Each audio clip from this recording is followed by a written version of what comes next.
Not a good time, Wendy. Dad's dead. What? Hi, sis. Mommy. What's different about her? The boobs. She had a little touch-up. Your father had one final request, and we are going to honor it. He just wanted his kids under one roof. So for the next 7 days, you are all grounded.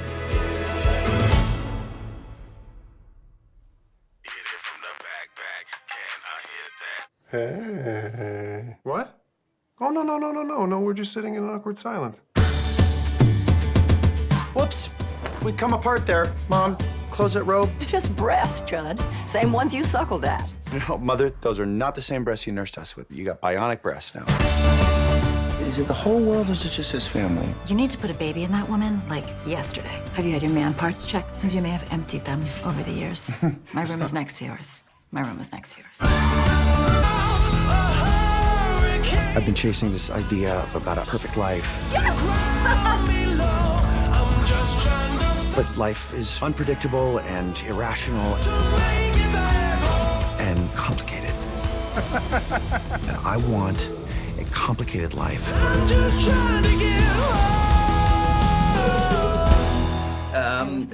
This is interesting, your character, because it follows a progression in your characters that always are women who are trying to adopt new paradigms in terms of feminism. I remember of 9 to 5, for example. Right.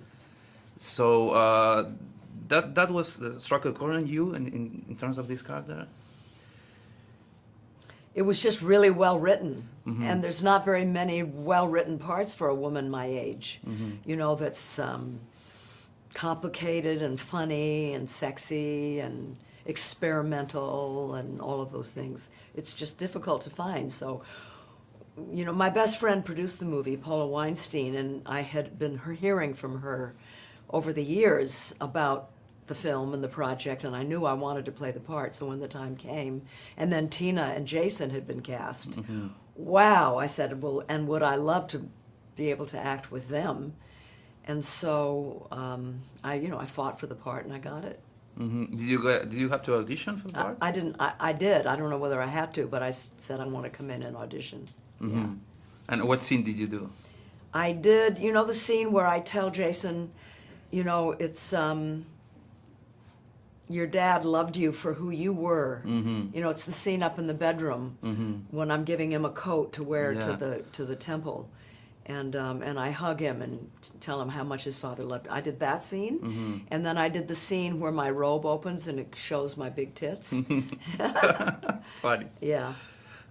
This type of movie the studios don't make anymore. You know, there are big right. blockbusters and small budget horror movies, and so this middle ground is practically non-existent now. What do you think is that? Well, a lot of it has gone to television because this, you know, it costs so much to make a movie now. You know, even if the movie is a low-budget movie, for prints and ads, all the publicity, it costs a lot of money. So movies only want to do great, big, huge tentpole movies with special effects and everything that they feel, it's obviously not always true, stand a better chance to make a lot of money. So for a studio, one of the great studios like Warner Brothers, to get behind This Is Where I Leave You, which is what we call a character-driven movie, is very commendable. I'm so proud of Warner Brothers, and that's why I want the movie to do well, because if it does well, then maybe more movies will do it. But this kind of thing is done more often on, you know, an independent basis, you know, where you have to scrounge around for financing, or, you know, on television. A long time ago, these movies were the big blockbusters, which That's in right. the 60s and the 70s. That's right. You know, those movies that I made for studios in the 70s and the 60s, a studio wouldn't do those anymore. So what do you think is that? Because it costs too much. Is the cost? Yeah. Is the money? Yeah. Since you've been here in Hollywood since the 60s, what do you think what's changed in terms of, and not money, but in terms of directing, in terms of directors, in terms of filmmaking? Well, one of the big changes is the film, technically. Film is different. So you don't have to have all the huge lights. You make digital film, and you don't need so many lights. And the director but you don't see the director. He's in what's called or she, because hopefully more women will be directing, are in the video village, and they're watching what's being shot on a video screen. That's very different, very unusual. I like it a lot because I like to see what I just shot, but it's, you know, it's just different. What's the best director you ever worked with? Oh, gosh.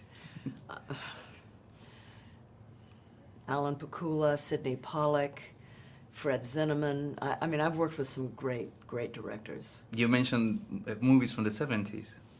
Yeah, yeah, and 80s.